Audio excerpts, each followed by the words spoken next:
Start. Madhya Pradesh के मुख्यमंत्री शिवराज सिंह चौहान की अध्यक्षता में हुई कैबिनेट की बैठक में आबकारी अधिनियम संशोधन विधेयक 2021 को मंजूरी दे दी गई है।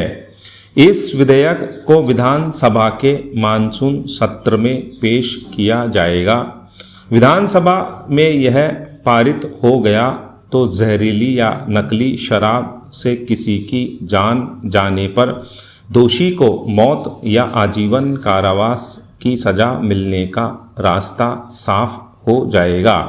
मध्य प्रदेश में हाल ही जहरीली शराब से बड़ी संख्या में लोगों की मौत के बाद सरकार पर दबाव बना। नतीजा यह कि सरकार ने इससे जुड़े कानून को कड़ा बनाने की पहल की है। पैरा, मध्य प्रदेश ही नहीं देश के दूसरे भागों में भी जहरीली शराब पीने से मौत के मामले अक्सर सामने आते रहते हैं। राजस्थान, उत्तर प्रदेश, हरियाणा, पंजाब जैसे राज्यों में भी जहरीली शराब पीने से गाहे बगाहे लोगों की मौतें होती रहती हैं। इन मौतों पर कुछ दिन हल्ला होने या मुआवजा देने की घोषणाओं से ज़्यादा कुछ नहीं हो पाता। ऐसे माहौल में मध्य प्रदेश में अवैध शराब से जान जाने पर दोषियों के लिए मौत की सज़ा का प्रस्तावित प्रावधान सही दिशा में उठाया गया कदम है। इस तरह के अपराध रोकने के लिए सख्त कानून तो ज़रूरी हैं ही, उन कारणों पर भी गौर करना जरूरी है जिनकी वजह से अवैध शराब धड़ल्ले से बन रही है और आसानी से बिक भी रही है।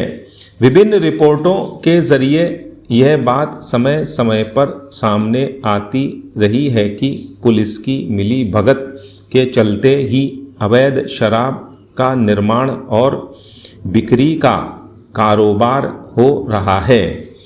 लिहाजा पुलिस विभाग से ऐसे अधिकारियों और कर्मचारियों को बाहर किया जाना चाहिए जो किसी न किसी प्रकार से समाज कंटकों के साथ जुड़े हुए हैं। साथ ही यह इस समस्या पर समग्रता से विचार किया जाना भी आवश्यक है। पैरा, पिछले कुछ वर्षों से शराब का चलन बहुत बढ़ गया है। शराब की लत लग जाने पर व्यक्ति कई बार सस्ती शराब के चक्कर में जहरीली शराब पीकर मौत के आगोश में समा जाता है। इसलिए नशाखोरी के खिलाफ जोरदार अभियान चलाया जाना चाहिए। कभी नशा मुक्त समाज की बात हुआ करती थी। इसके लिए जगह जगह गोष्ठियाँ होती थीं, रैलियाँ निकाली जाती थीं, प्रचार के विभिन्न माध्यमों के जरिए शराबखोरी को हतोत्साहित किया जाता था। लेकिन अब शराब या दूसरे नशों के खिलाफ समाज में माहौल नज़र नहीं आता। यही वजह है कि देश का एक बड़ा वर्ग नशे की गिरफ्त में आकर परिवार, समाज और देश के लिए बोझ बनता जा रहा है।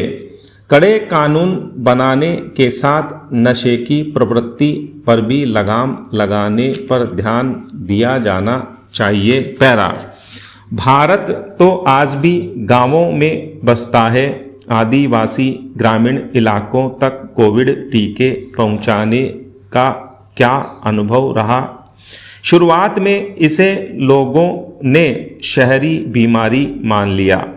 टीकाकरण भी शुरुआत में शहरी इलाकों में ज़्यादा केंद्रित रहा। मई मध्य के बाद पूरी कोशिश की गई है कि टीकों को आदिवासी और सुदूर इलाकों तक प्राथमिकता से पहुंचाया जाए। अब कल के आंकड़े देख लीजिए, करीब 70% टीके ग्रामीण क्षेत्र में ही लगे हैं। बहुत सी भ्रांतियां फैलाई जा रही हैं, पर आम जनता बहुत समझदार है। अब हिचकिचाहट नहीं, स्वागत है। गांवों के टीका केंद्रों पर भी लोग उमड़ रहे हैं। हिचकिचाहट तो शहरों में भी है। क्या लोगों को आश्वस्त किया जा सकता है कि सभी टीके पूरी तरह सुरक्षित हैं? दुनिया में पहली बार वयस्कों का इतना बड़ा टीकाकरण हो रहा है।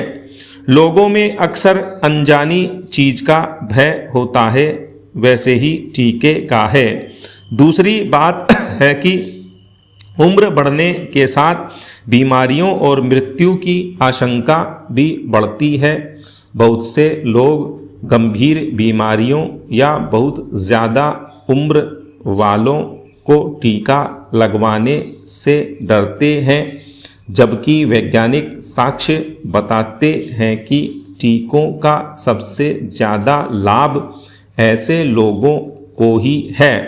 यह इनकी कोविड से मृत्यु की आशंका को बहुत कम कर देता है। आज जब भारतीयों को 48 करोड़ खुराक लगाई जा चुकी है, सुरक्षा के बारे में शक शुबहा गैर ज़रूरी ही होगा। जो अधिकतम साइड इफ़ेक्ट हो सकते हैं, पारदर्शिता से बताने से क्या लोगों का विश्वास और नहीं बढ़ेगा? बिल्कुल। टीकाकरण में विश्वास बढ़ाने के लिए पारदर्शिता बहुत ज़रूरी है। इस पर पूरा जोर भी है। लगातार आंकड़े जारी किए जाते हैं। लोगों को बताया जाता है कि कुछ दुर्लभ मामलों में गंभीर साइड इफ़ेक्ट भी हो सकता है। कुछ टीकों में खून का थक्का बनने या रिसाव होने की आशंका होती है। यूरोप में 1 लाख में 1 व्यक्ति को, लेकिन भारत में 10 लाख लोगों में 1 से भी कम को यह आशंका है। लोगों को गंभीर एलर्जिक रिएक्शन हो सकता है। शरीर पर चकत्ते बन जाना, सांस में तकलीफ, ब्लड प्रेशर गिरना, बेहोशी आदि की भी आशंका हो सकती है। जून तक सिर्फ 1 मामला है जिसमें एलर्जी की वजह से किसी की जान गई। जागरूकता से ऐसी समस्या होते ही व्यक्ति समाधान हासिल कर सकता है। बच्चों को कब तक और कौन से टीके लग सकेंगे? भारत ने काफ़ी प्रगति कर ली है। बहुत जल्दी जाइडस कैडिला का डीएनए आधारित टीका आ रहा है, जिसका 12 से 17 साल की उम्र के बच्चों में परीक्षण पूरा हो चुका है। रेगुलेटर अगर मंजूरी दे देते हैं तो बच्चों का यह पहला उपलब्ध टीका होगा।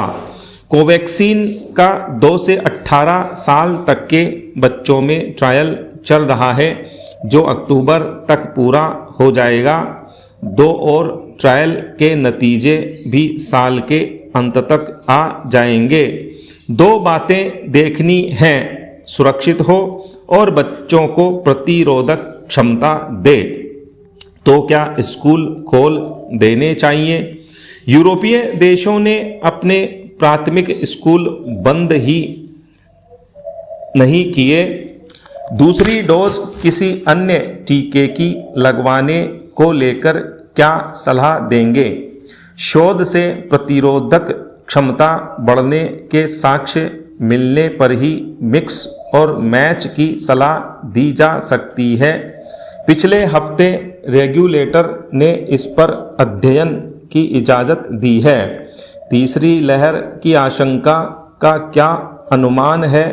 वह कैसे टाला जा सकता है? पिछले दिनों बढ़े मामले दूसरी लहर की पूंछ भर है। अगले 2 हफ्ते में स्थिति काफ़ी हद तक संभल जाएगी। यह तीसरी लहर नहीं है। इसे भांपने के लिए इंसाकॉग के स्तर पर प्रयोगशालाओं के नेटवर्क को तैयार कर बेहतरीन जीनोमिक सर्विलांस की व्यवस्था की गई है। हाल में ऐसा कोई नया बदमाश वायरस नहीं मिला है जो तीसरी लहर का डर पैदा करे। तीसरी लहर जब भी आएगी वह नए वेरिएंट की वजह से आएगी। हमें स्वास्थ्य सेवा का ढांचा मजबूत करना होगा। स्टॉप।